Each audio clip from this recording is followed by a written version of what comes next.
Hello, I'm Bonnie Browning with the American Quilter Society, and I'm here with another winner this morning, Kristin Vierra, and she won third place in the large wall quilts, Longarm machine quilted, sponsored by Knowlting.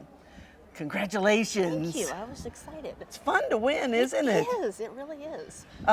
Well, and so you have a beautiful whole cloth quilt here. So let's begin by telling people how you started with a plain piece of fabric and developed the design. Well, once I'd drawn out the block that I wanted to base the quilt off of, then I put it on the quilt by using the blue line markers, and I marked just the registration marks, because with most of my quilting I don't mark at all, but with a whole cloth there's just no idea to know where you're at. So I mark all of the long lines, and I mark the spines for the feathers. I don't actually mark the feathers themselves because that takes way too much time, and honestly, your eye wants to make things look even. So if you mark the spines, people will think the feathers are all even if they aren't.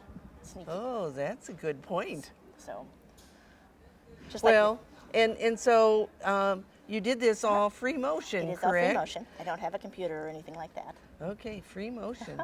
I am really impressed. I like to play. It's fun. And you've gotten your stitches. You know, one of the important parts when you're doing just a machine quilted quilt is that your stitches are uniform. Well, the machine I use does have a stitch regulator on it, but I've actually gotten into the factory settings, so where it normally would say like 10, 12, 8, whatever number stitchings, I've got in there, and when I do this little itty-bitty stuff, I've actually kicked it up so that it's more like 20 stitches an inch. Because when you're doing this itty-bitty micro stippling, and you're set at like 10 or 12 stitches an inch, you can't do smooth curves. You get choppy. You get choppy, It's choppy, right. isn't it? So I've got all the factory settings changed in mine, and I bump it up and down depending upon whether I'm doing the larger motifs or I'm doing the little itty-bitty micro stuff. Now, something else I see in here that we ought to make sure people know, and that is how you have outlined the feathers, which really makes the feathers pop better, doesn't it? It does. It really does. You just do a little itty-bitty echo around it to give it just a little bit of space before you put in your background fillers. The other thing that is really good to think about if you want to make one of these quilts, don't start at the top and work your way down.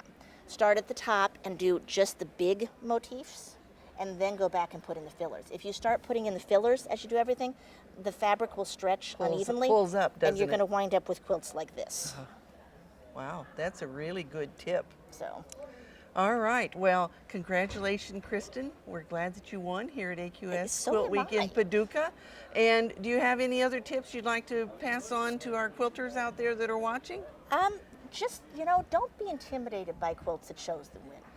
You have to remember that we didn't start here. Nobody starts here. I mean, I practiced quilting for years to get to this point. I quilt 40, 50, 60 hours a week sometimes. So don't come here and go, I can never do this, and go home discouraged. Come here and go, hey, I could do this too. And start thinking about ideas, because it doesn't have to look like this. If you're having fun and you're loving what you're doing, it doesn't matter. And if they'd start with a small piece first, Sure. then you do a bed size. Sure. But just do it. Don't be scared to make a mistake, because that's how you get to the fun parts.